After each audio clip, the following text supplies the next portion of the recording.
All right, hey everyone, we're here with Jadiann Thompson from KSHB in Kansas City. She's an anchor, a reporter, multimedia journalist, a jack of all trades, or a Jill of all trades, I guess I should say, sorry. And she's going to be answering your questions about broadcast news and TV news. But before I get to your questions, you're in quite an experience right now, something not a lot of journalists get to do. You're actually covering a World Series there in Kansas City. So what's that been like, and did you ever think you would be covering a World Series when you moved to Kansas City, of all places? Absolutely not. But it's been really exciting, actually. I guess I have only covered a couple of, like parking lots, live shots. I've been the in-house anchor, while the anchor for the 5 and 10 o'clock newscast has been out field anchoring, if that makes any sense. So I haven't got to be out on the field as much as some of the others because I'm handling like the hard news from the newsroom. Because I'm like the only anchor that they have in-house right now. But, the thing I've noticed about a World Series being in town is that everyone's attitudes are different. I mean, people are just nicer everywhere you go. Everyone is excited. And it's really interesting to see how a sports team can unite people. I think there's so much ugly in the world that people really hold on to something that's good and fun and can unite them in a common front. And they can just all get behind it and be excited. So, I mean, from the coffee shop to the dry cleaner to the construction workers, it seems like everyone's just in a better mood right now. So especially for a city that's been waiting that long, 30 years, right? Yeah, I've been waiting 29 years for this, and so we've gotten to hear a lot of those really cool stories about, I was in my mom's belly the last time we went to the World Series. Now I'm a grown person, and I'm going back with my dad, so that's awesome. There's lots of good family stories coming out of this. Well, cool. Well, let's get to some of the student questions. We're going to start with how you got your start, a little background information. So Elias has our first question, and he asks, what was the process like to become where you are today? Okay, and let me ask you this. If I start to talk too much, because I can tend to do that, then you can cut me off and say we got to get to the next question. Not a problem. I certainly want to get to everyone's questions. Sure. Well, my journey was, I guess, a little bit different because I did not go straight from college into my first TV job. I actually ended up going to Spain, and I taught ESL, English as a Second Language, for a little over a semester in Madrid. And that had a little bit of a delay to get me there. So by the time I started to send out my actual tape, which I think I actually did have some tapes, like a real I have one too. DVC cam tape. My tape was almost a year old, and I wasn't in the industry, and I wasn't interning anywhere, so I didn't have, and this was before it was really popular to have video editing software on your laptop or whatever. So I didn't have the resources to just make a new tape. So I came back stateside. My tape was almost a year old, and I thought, I've got to get in the business. This is what I want to do. So I started to send out my tape, and I had a couple of hits from really small markets. And one of them was in Sherman, Ada, I think it's the Sherman, Ada market outside of Dallas in Texas. Is that right? Is that Sherman, North Texas. This was a while back, so I'm trying to remember. And I went there, and the guy told me, the news director, and I'm sorry, my phone's going off, but I got to stay in touch with my managing editor downstairs. No problem. And he told me, hey, this job is split roles. You'll be a reporter part of the week, and then you'll be a producer. Well, what he meant by producer wasn't even writing the shows, because I was actually considering it.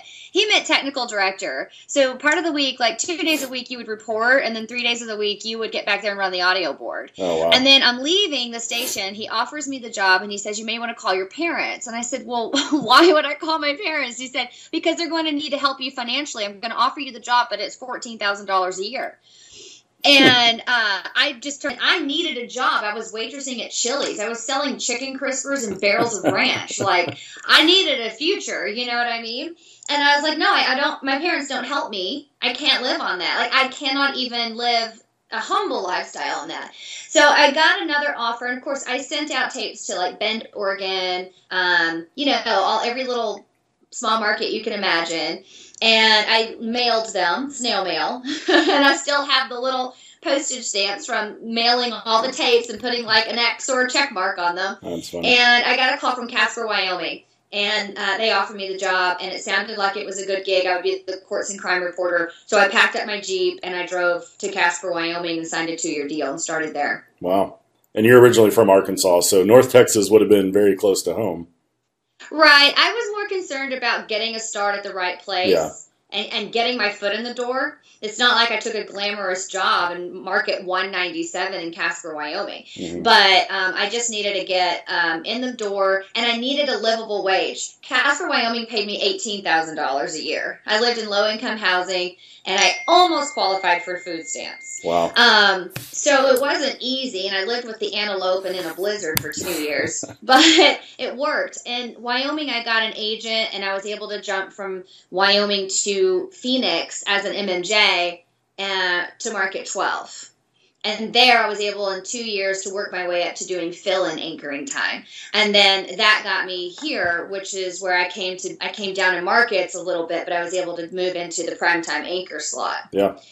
So you can kind of see how you build, right? Mm-hmm. Like you kind of, even though I had to come down in market a little bit, I built in title and as an anchor. I've always been mindful of making sure that I'm just working on being really good at different skill sets. So when I went to Phoenix, I wanted to be really good at reporting and at shooting and at editing, and that's what I did there. Here I'm working on being really good at anchoring. Yeah. Well, a couple of follow-ups to that then. Chris did his homework, and he wanted to know what made you make the transition from teaching English to TV news.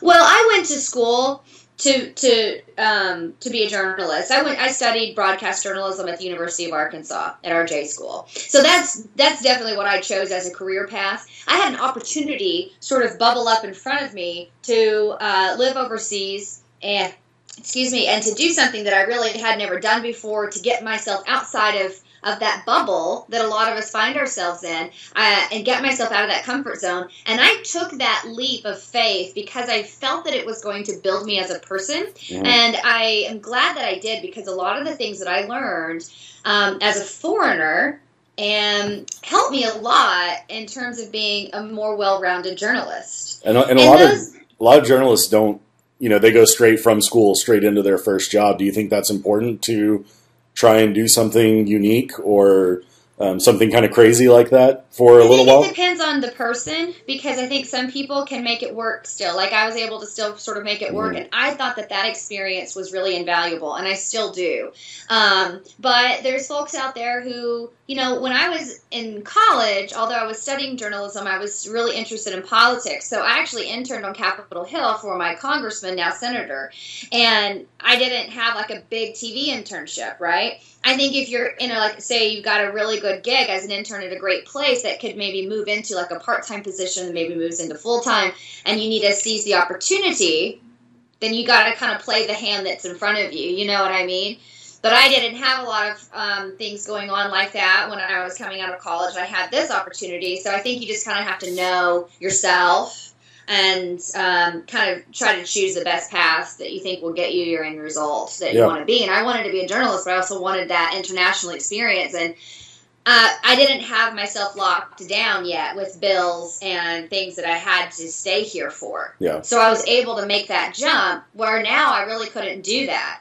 So I took that as an opportunity to get that experience where it'd be harder to do now. Does that make sense? No, it makes perfect sense. Cody has a follow-up with your comments about the starter markets, which, a lot of these students will be entering their starter markets in the next year or two. He wants to know, do you recommend going out of state, going far away from home, or trying to find somewhere close? What's your best advice for that first job? It sounds like you already kind of shared some of that with pick the right opportunity, but what, back in that period? Well, for me, again, this is just me, so everyone's got to judge what they are, what they feel is right for them. But for me, I grew up in a small town in Arkansas, and the local markets, albeit there are a lot of smaller markets there because it's a small area. You've got like the Fort Smith market, which is like DMA 100-ish. So, you could probably break into that as a starter market if you were from there, right? And you had a little clout with the local professors, etc. But I encourage journalists who want, again, to be well-rounded and to get out of your comfort zone and go see how other people live. It's not like you're going to a foreign country where you can't speak the language. You're going somewhere where you're going to be able to get around. There's going to be a Walmart on the corner. Especially in Arkansas. It's not foreign. Yeah, exactly. It's not foreign land for you to go a couple of states away or move to a different area, because that's what being a good journalist is all about, I think, right? We have to identify with a whole spectrum of people in our career paths. You may go interview a mom who lost her son in a random shooting, or you may go interview a politician who's not playing by the rules, or you may go do a real fun story about a Royals fan, right? So you have to be able to relate to so many different people, and I think taking that opportunity to go to an area outside of your comfort zone helps you start to build the ability to do that. Yeah. Charles wanted to know, what was the hardest part about breaking into the industry? Getting your first job. From there, it's all downhill. I used to take martial arts. Dale, I'm a black belt in Goju Karate, so careful. No one mess. I'm kidding. And anyway, I had some really traditional training. This is way off the path, but I promise it'll make sense. And I learned something really cool from my karate teacher. And he always told me the hardest part is getting to the dojo. Getting your foot in the door is the hardest part of class. Once you get here, you can figure it out. So I think sometimes it's all about, the fear of where am I going to go? How am I going to do it? Am I going to be okay? Will I survive? Is this what I want to do? I think if you can just get your first job, don't overthink it. Get your foot in the door somewhere, start to prove yourself. And start to prove to yourself that you're capable, that you love what you're doing, and that you made the right choice.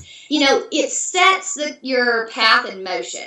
Once you get it going, I think then you've got choices and options, and you can start to figure out where to take it. You just got to get it going. And that is scary. I mean, I remember when I was graduating, on graduation day, I still didn't have a job. And I got a call, or my friend who was standing in line right in front of me to walk the stage handed me his brick cell phone back in those days, said, "Hey, my boss wants to talk to you." And he offered me a job like 2 minutes before I walked the stage. And it was, I've never been in a job interview in my life, and I'm 37. So just weird things like that. I guess be aware of those situations too when serendipity, comes your way, I guess. Sure. That's amazing. Yeah. What a neat story. It was for $12,000 at a radio station, but, my parents had to help me.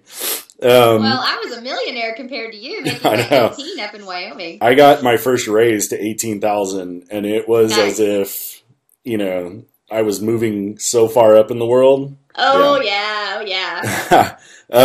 So Haley wants to know we've already answered that. So I'm going to go ahead and move on to some of the more current questions, or questions about what you're currently doing. Patty wants to know, what's the best part of your job? Well, for me, I love the excitement in a daily news cycle as a journalist. I love being in the know. I love the unpredictability. You come in every day and you're not really sure where your story's going to take you. You're running and gunning for the right story. You may have a day where it's really slow. You may have a day where breaking news happens and you end up being out in the field for 6 hours covering, a gun found at a school. And it's stressful, but I would not have it any other way. I'm not the kind of person who could sit at a cubicle 9 to 5 every day. So I just think that, and this sounds so cliche, Dale, but I really think that I found a job where I come to work every day and I don't feel like I'm working. I'm doing something that I love. We all have to make money. We all have to work. So some days it feels like a job or whatever. But at the end of the day, I'm working on a skill set that I absolutely love. And every single day I'm trying to be a better writer. I'm trying to be a better photographer. I'm trying to be a better anchor. I have these little mini goals every day. And I critique myself at the end of the day. And the beautiful thing about TV news is you're given the chance to start fresh the very next day. We all start with a clean slate every day. And you can come in and say, okay, well, I got to forget yesterday. It was going to blow my confidence today.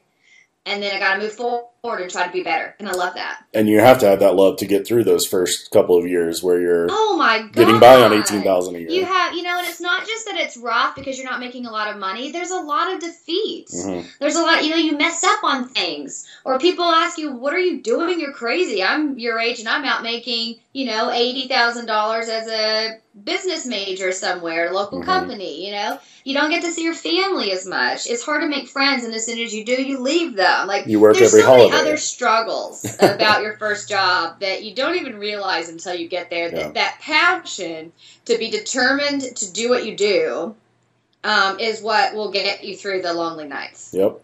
Abigail, follow-up question. What's the most difficult part of your job?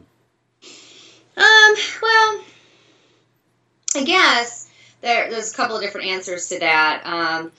In the big picture, it's just trying to make all the voices happy, right? Like, you've got so many bosses in your day. You've got web bosses, you've got content bosses, you've got talent bosses. You know what I mean? You've got people who are critiquing you on every level. Consultants. Right? Consultants. That's just in the newsroom. Then guess what? Our biggest judge and jury are the viewers. Yeah.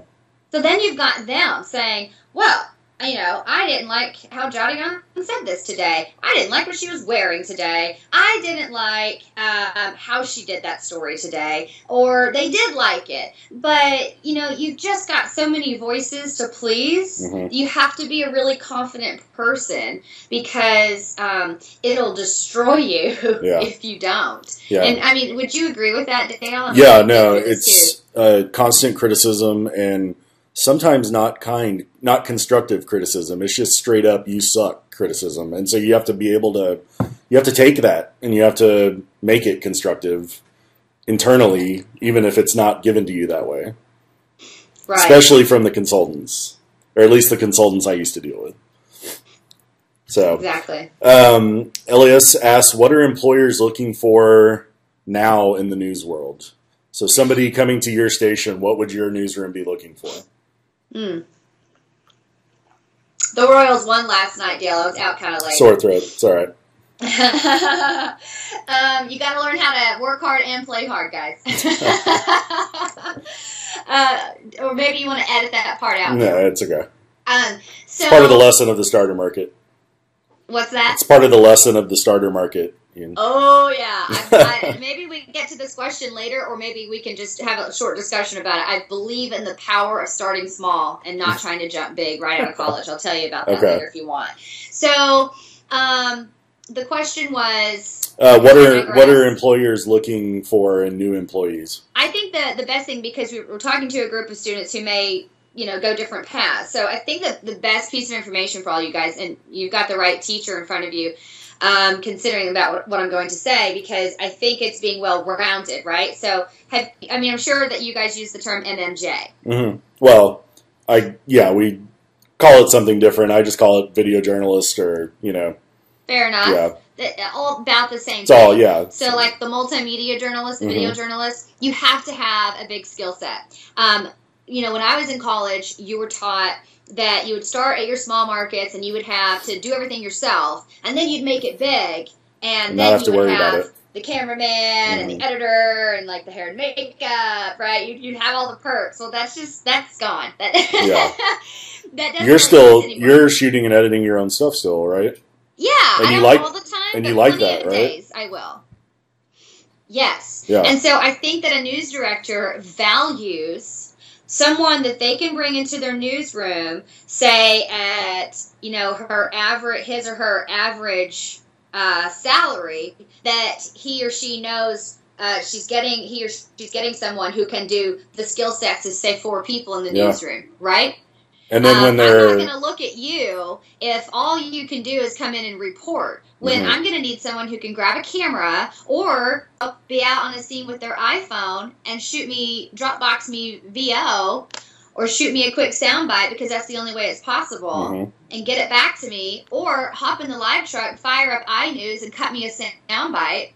or not, you know, be able to post me something online really quick and be a good web writer. Like, you know, you just value those people who can do lots of different jobs. So know your video, know your editing, know the importance of social media in modern day journalism. You need to be tweeting stuff, you need to be Facebooking stuff, and you need to be in touch online and with your web people. As soon as I show up to breaking news, I start to take pictures immediately and send it back to Joe, your friend here, if he's working, and get them pictures they can start building a web gallery with. Yeah. If I can, I will, you know, maybe if I'm in a press conference, I'm trying to get bullet points and I'm typing it on my phone so I can email it straight back and they can create a quick web story from it really fast for online. Yeah. So I'm going to value that person that can bring multiple skill sets to my newsroom over someone who's like, I just want to be an anchor. Like, don't ever say that. That's like career suicide, right? Well, and plus if cuts ever do happen, the person who can do 5 jobs as opposed to the person who can do 1 job, there's usually an advantage there. Absolutely. Yeah. Unless you're like a veteran reporter and have a huge Rolodex and some type of tenure, you're out. Okay. Abigail wants to know what skills are the most important. We just kind of covered those, but any particular skills that you've been working on here lately? That's a good question. That was from Abigail? Mm-hmm. Okay, and your class focuses a lot on digital media, right?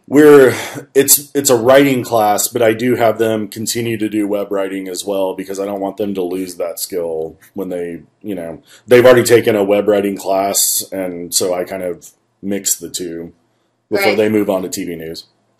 I think one of the best skill sets right now is knowing this little guy. Mm-hmm. This is where journalism is going. And I don't think it's going to be long before we're doing most of the stuff ourselves off of a smaller device. Mm-hmm. Know how to... because most people are now consuming news on that device as well. This is our generation, right? We don't sit down and watch the 5 o'clock news like our parents. Mm-hmm. I mean, if I wasn't doing the 5 o'clock news, I wouldn't be at home watching it. Yeah. And so this is how you get, this is how you stay in touch with your viewers and with your potential story ideas, etc. I get a lot of story ideas off of Twitter or cruising Facebook, right? Yeah. So most kids nowadays know how to use these things, but start to think of it as a work tool too, not just a place to play. So start following some interesting journalists that you like, maybe on Twitter, right? So follow good people. Follow all the stations in your local area. Get their push alerts. So you're starting to feel like you're using it as a resource to stay in the know. And just be familiar with how to shoot quick video and put it in an email and get it back to your station or do multiple photos. Start to kind of think like a journalist and prime yourself to think, well, how would I cover this if this is all I had and I just saw some breaking news happen? Yeah. I don't know. What do you think, Dale? No, I agree. I think that's one thing I stress. Most of our students, I think, are really good now. In the past couple of years, you've kind of had to fight with them about Twitter. It's the first thing I asked on the first day of class, who's on Twitter. And now I think just about all of them raise their hands. And even the ones who don't realize the value of it, okay, I've been holding off, but I'll get on. And I always tell them, even if you don't want to use Twitter, i.e. tweet, listen. I mean, it's such a valuable listening tool. Follow, like you said, follow great journalists, follow good storytellers, follow news sources you like, and get that content. It's your content stream. It's when I used to walk into the newsroom, the first thing I do would spend 30 minutes going over the AP Newswire. Well, Twitter's replaced that now, and you don't have to pay for AP service. I mean, you've got your own personalized news feed now. And so even if you don't want to tweet, use Twitter in that way to where you can get value of it without letting it overthinking it and overpower you in terms of, this is too much for me. So that's really what we focus on. And they're about to, their next story that they do, they're going to have to go out and start shooting their own video, even if it's on their phone, just because I want them to start thinking visually in terms of, okay, now what am I going to be showing, while they're doing this. Oh, yeah. So. Don't get me started on videography. I love shooting. I used to take still pictures. My mother took pictures with a 35mm camera growing up. So I've always kind of had like a visual eye for photography. And so They say a picture's worth 1,000 words. Sometimes your storytelling can come straight through your images. Yeah. You're not just slapping on B-roll. Yep. And if you're the kind of journalist that pays close attention to that, you're already ahead of the game. Do you feel like you have an advantage in that sense? Yeah, I mean, I think well, that's a tricky question because I have an eye for things. Not trying to brag about myself, but everyone has strengths and weaknesses, right? I kind of suck at writing web stories, but I'm pretty good at shooting. So you got to learn your strong points.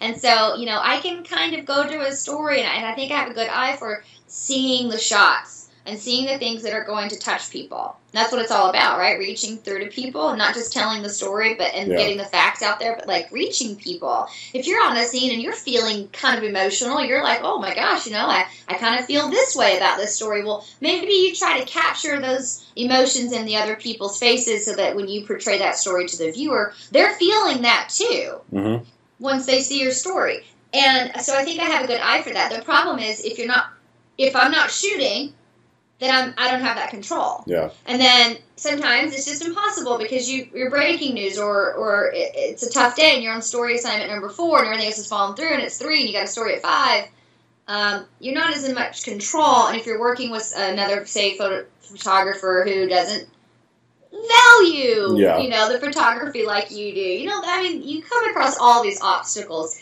And then you slap your name on something that you're like, not 100% happy with. So you kind of have to pick the battles sometimes. Yeah, and that's where the next day being a fresh start often comes into play. Okay, just move on. Paris has a question about being an anchor. What are your tips for people who do eventually want to become an anchor? I've always said, this is my personal motto, every good anchor was once an even better reporter. That's my saying. The best anchors I have ever worked with were the best writers I've ever worked with as well. Yeah, I think you want to be an anchor, then the last thing you should do in your first job is be sitting behind the anchor desk. Yeah, that's great advice.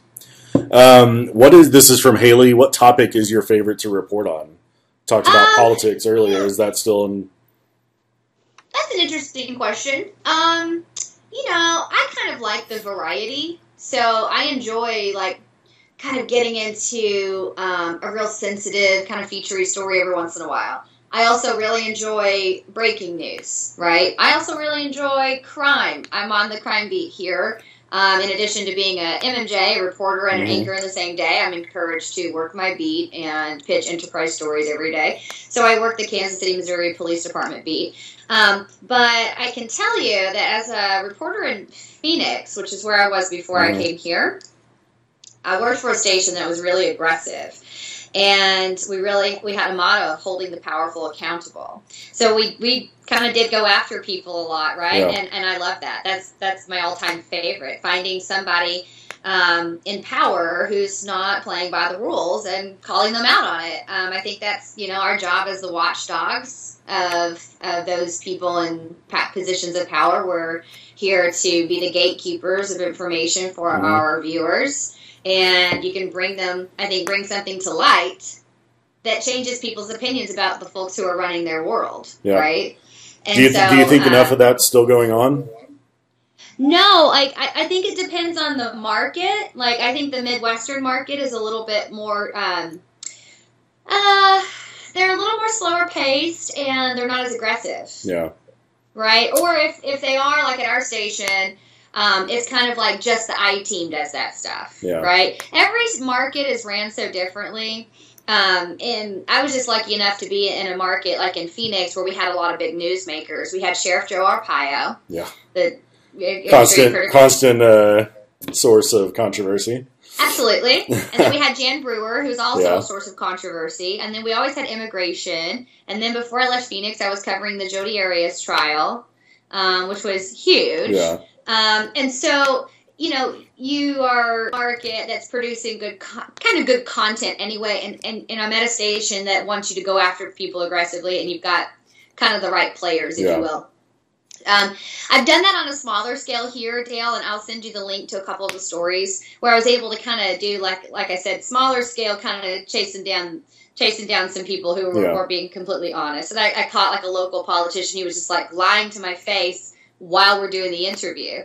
And then that's always for you fun. guys to know, like behind the scenes, he called me back and said, "Oh, well, you know, I said this because of that." And I said, "Well, that means you're lying to me, you know." And then he tried to get me to not air the story, and it was a big discussion in the newsroom. But anyway, I've been able to sort of sprinkle it in a little bit, but the Midwest doesn't really like those stories as much. Yeah, and I worked at a pretty aggressive station in San Antonio, and it was about 50-50. Most of the time, the viewers would appreciate it, and then other times they thought we were being bullies. So you have to kind of walk that line of being right on point a lot of the time. So and knowing your audience, yeah, right? That's what we always say. Like, you're right. Some people don't like that, and then they look at the media as like the bully. Yeah.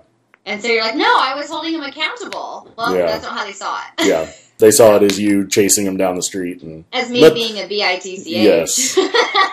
David is one of my students who is really into politics, and he wants to know, what is it like covering the shooting of Gabby Giffords? Okay, and you said this was David? David, yes. Well, just to be clear, I wasn't there when the shooting happened. I was there in the anniversary, following the year after the anniversary following the shooting. I remember I was the main anchor in Casper, Wyoming. I'd worked my way up to producer, anchor, and assistant news director in Wyoming. So I was looking for jobs. I was actively like almost ready to move to Phoenix, and that's when the shooting happened. So by the time I had taken the job and then started to work, I ended up covering the anniversaries. Mm-hmm. And that was one of the, you'll have these moments in your career where you'll cover things that you'll never forget. Yeah. Right? Mm-hmm. That was one of them. I mean, that was a national platform story, and it was a tragic story, not just for the people who were directly affected. It was a tragic story for our country. Mm-hmm. And, you're out in Tucson, kind of a smaller town, interviewing people who were there. And you can just sense that, this is big. And, you kind of had to learn how to pull yourself away from it and deal with it later and just be a professional that day, because it was extremely sad. Yeah. So that was where I started to learn how to separate, how I was feeling from being a professional and just getting my job done. Yeah. David has a follow-up. What's the best approach for a journalist to take when covering stories that stir up political issues? When you're covering, gun violence or abortion stories or stuff like that, how do you navigate those waters? That is a very good question. I'm so glad that he asked that. Because I did, in my career, I've done those hot button issue stories like gun control, immigration, etc. And that's a great follow-up question concerning the Gabrielle Giffords shooting, because so much controversy arose then about gun control, right?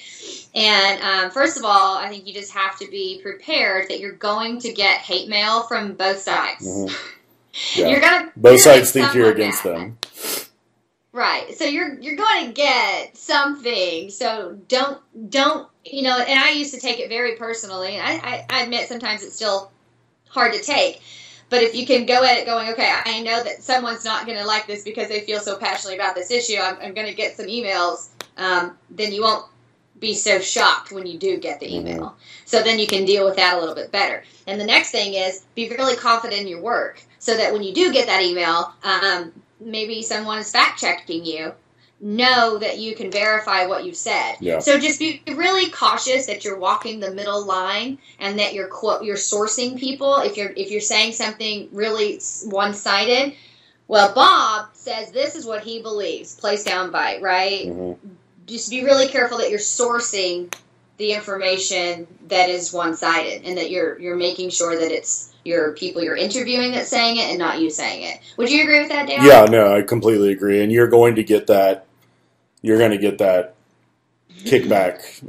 I mean, and sometimes it comes on stories where you don't even expect it. So, especially when you're doing those hot button stories. I know in my old job, we would get, anytime we talked about taxpayer money, holy cow, toll roads, it was, just prepare for people saying, you came out and completely distorted, even if you think you were kind of citing, it's just It's very strange. So yeah, Really, I didn't know toll roads had such a. And San Antonio is the last city in Texas that doesn't have toll roads, and so they're fighting it tooth and nail. And TxDOT's out of money, and so it's a huge. Well, it was my last year. It was kind of the big issue that everyone is talking about up there. So yeah, it's you just have to be prepared for it. I think that's good advice. And being confident in what if you write a good story, you can back up what you said, and that's the whole key. Okay, a couple questions about the future or looking forwards. Charlena wants to know if you could have done anything differently in college to further your career, what would it have been? I would have done more TV internships. I was so stuck on politics. That's what I was doing. And I thought that would help me, which it did. I mean, Capitol Hill experience is a great experience to have, right? Yeah. But I just would have had a better idea of what goes on in a newsroom. I just feel like my first job is where I learned on the job about some of the basics of the newsroom inner workings. And I wish that I wasn't, I wish that I wasn't saying this right now because it kind of makes me like, oh, geez, I can't believe I felt so behind. But I did. And so I had to use that first job to, like, get me up to speed, on just, like, basics of the newsroom. Like, we didn't have an assignment desk. Like, we were tiny, right? So they weren't really doing editorial meetings. And so, my first job was just kind of, like, figuring all this out, how you get sources, how you pitch stories. There's a huge science behind pitching a story. How do you pitch a story? Because my students have to pitch stories to me. I'm their news director. Oh, you are? And so they're going through the process of pitching stories right now. So that would be good advice for them too. Okay, so story pitching is just key in modern day newsrooms. I mean, you got to sell it. Like, you're a salesman. And when I first started in Phoenix, I wasn't really selling my stories. I was kind of like meek about my pitching, right? Like, well, there's this, and maybe we could do that, maybe we could do this, and then they just blow you off. And I'm like, why didn't that was a good story? Why wasn't even listening? Because I didn't show them how it was a good story. So just go in focused. Don't bury your lead in your pitch. So I think in a good pitch, you quickly can communicate a couple of top points that are the most important about the story, and then you can lay out who you can interview and how you can sell it visually. Done. And then shut up. Yeah. Quit talking. Don't keep babbling. So kind of along those same lines, Austin wants to know, do you have any strategies when it comes to finding the best and most relevant angle for a story? That's another thing they're dealing with for the first time in this. I make them tell me, what's the hook going to be? Tell me why that matters to people. And a lot of times they haven't had to worry about that yet. So how do you come up with the angle you're going to take on a story? Well, I guess you just have got to be in the know. You got to know what the daily news cycle holds, right? So, and that was another kind of science to pitching that I learned in Phoenix. Because it was such a bigger market, your pitch meant a whole lot more to that newsroom. You weren't just covering news of the day. They had that taken care of. The reporters were there to enterprise. And so you just really got to know, like, if it's for example, if it's a Wednesday night and you have a crime kind of lead-in to your newscast, like some kind of crime story, crime show, well, your bosses are probably going to like some crime-related story because that's the audience that's watching your newscast that night. That never even dawned on me. I was like, I've got this wonderful story that's like a happy whatever, and they're like, no, not tonight. Yes, you're bringing back bad flashbacks. It's funny how you have to start paying attention to the big picture. And like a baby journalist with your little journalism Pampers on, you're like, no, I've got this great story, but it doesn't fit into the day. Yeah. So you got to make sure it fits into the day. And then if you get that down, and you're trying to pitch, something that you think relates. Well, that's the key. You got to pitch something that relates to that day, right? So maybe yesterday you had a officer involved shooting. Well, today, maybe you can say, we may get a little bit more information on the suspect. Why don't we go, door knock the family and see what else is going on there? So I don't know, take it further. try to play off of things that are already happening or that are in the news cycle. That that makes them a little bit more relevant. I worked at an NBC station as well, so Law and Order SVU was always we need to find some type of sexual assault story to work on.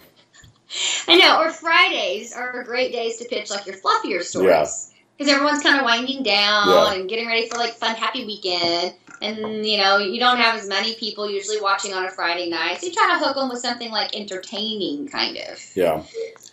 So hope that helps. Yeah, no, it does. Ryan wants to work behind the scenes. So he wants to know what skills are most important behind the camera or behind the desk or behind... You've been in a managerial role, even if it was in your first job. What types of things can producers or directors, technical directors do along the way to make it? Well, that's a great question, and those people are so important. Everyone is equally important. Mm-hmm. Just because you're in front of the camera doesn't mean you hold any more value. I mean, those people behind the camera is who's making you look good, and and your producers are writing your stories in the news. For an anchor, they're everything. And so I guess it kind of depends on what kind of behind the scenes job he's wanting.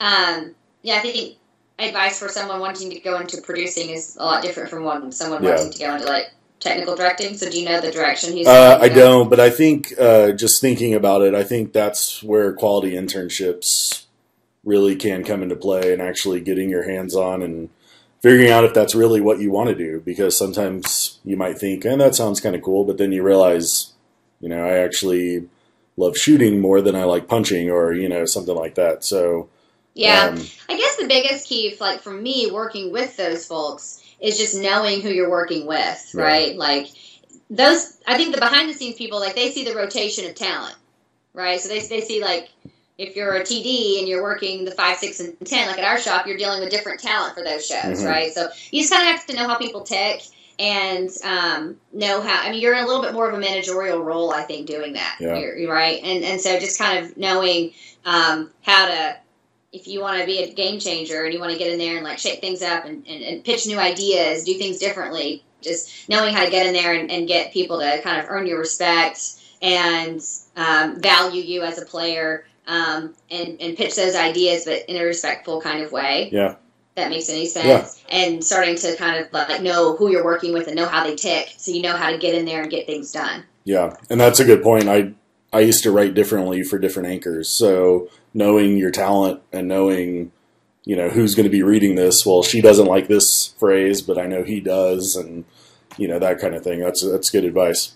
Elias, I'll give him the last question.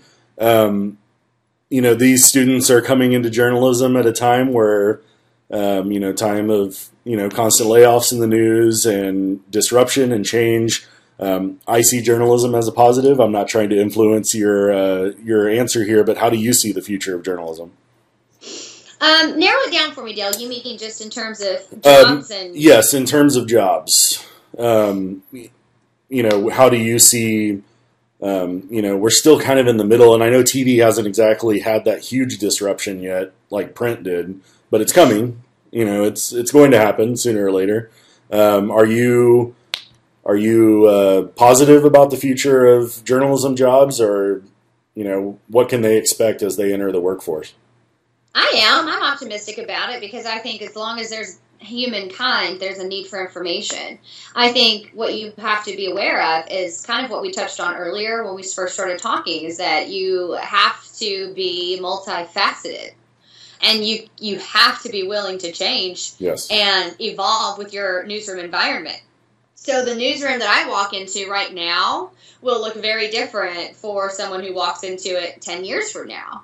And I do think that we're seeing a more of a conversion into online platforms, right? And to paying more attention to our viewers on our social media outlets, and gravitating kind of toward doing more work on our phones and viewing our newscasts online somehow, mobilely, as opposed to the traditional sitting in front of your TV at 5 o'clock. Yeah. Right? Do you ever do any pitches that think this would be great on the web or great in a digital sense? Have you? Yeah, we try to, like, if we're out and we see something, like, we'll say, you know, this, we could air, like, maybe we could air this whole interview online later and tease to the web, because it just works better when you can kind of see the raw interview, you know, but you can't really put that on TV because it's too long. Yeah. Or I've got all these great photos. I'd love to make like a web gallery, or is that kind of what you're saying? Yeah. Yeah. Or maybe you do something and you just tease it as a web exclusive. Yeah. You know, because it's not quite fitting into the day, but you can tease to it and get more viewers to the web. But I just think that we're going that direction. We're going more digital. We're going more focused on like social and online. And I just think we have to learn to continue to adapt to how, you know, I think we're doing the same thing. We're getting information and we're relating that information to our viewers. How we get it and how we relay it will probably continue to evolve for a while. I don't want to go without you telling the story that you teased about starting too soon, too early, too big, too early. What was that? What was that story? Well, I just think because the industry is changing, and I think I had a benefit of this. I think I was able to break into market 12, coming out of market 197, because I went in as a multimedia journalist, and I went in as someone who could do multiple jobs, right? And I think there's more newsrooms who are open to the idea. So you see younger people getting into bigger markets that was unheard of 10 years ago. Would you agree? We just yesterday, I moderated a panel at our MassCom week with one of our graduates who graduated in 2007, went to the Valley here, which is market 90 something as his starter job, and went straight to CNN from there. See, that's amazing. Yeah. And sometimes it's that would have been insane 5 years ago if you would have told somebody that. Yeah. And sometimes it's who you know. Sometimes you're just really, really good. You get picked up fast, right? Yeah. But for most of us, we kind of have to start smaller and work our way up. I started extremely small. I mean, almost the smallest in the country. And I'm not just trying to defend that. I'm just saying if you do get an opportunity to go big, that's awesome. But just be mindful that experience of kind of doing everything was what built my foundation, that I think made me strong enough to take those bigger leaps when I could. So, you know, I was working in a tiny shop where I was the assistant news director. So I'm actually looking at tapes when I go home at night, hiring people. And I'm the acting assignment desk, and I'm producing the 5, 6, and 10. So I'm working. I got so much to do that I have to get up during the 5 o'clock. Earning $18,000 on top of it. And I have to get up during the 5 o'clock sports and weather to finish producing the 6. And I'm bringing down video feeds for all of our national stuff. I'm cutting bumps and teases, and I bring in our bureau feeds and cut those and get those in the system. And then half the time, the prompter would stop working, or the video system would crash, and you end up having to read the whole newscast like Walter Cronkite style, like on your hard copy. Yeah. Or the weatherman doesn't show up, so I have to jump over to the green screen and start doing weather. Like, those times, or one time I was anchoring a weekend show, which I also had to produce, but I had to get up and shoot a package and a VOSOT and cut it for the show. And then we had breaking news. So I take off and I go shoot a barn fire and get back just in time to get it cut and end the show and then anchor it, and I'm rolling my own prompter.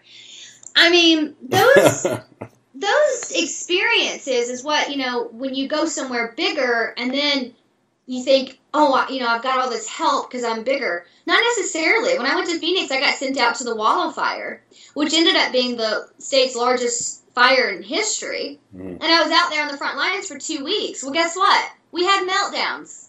Yeah. And we had technical problems. And I handled it because I had done that in Wyoming. Yeah. So I think those experiences do mean a lot. So if you do get a bigger market offer, I'm not saying don't take it, but just don't mail it in. Take every opportunity you can to learn all the other things while you can. You need to build a good foundation. I completely agree. Well, we've taken up a ton of your time. I really appreciate it. I know you got to get ready for the news, and I will share some of your stories with the students, and I'll pass along your Twitter handle and stuff like that to them. So hopefully they can get in touch with your time and all the great advice. Oh, it was my pleasure. I hope to inspire young journalists. I love what we do. And I'm just grateful that you wanted to hear about my experiences. Everyone's experiences are different, but I think we can all learn from each other. And I appreciate you inviting me into the class, Dale.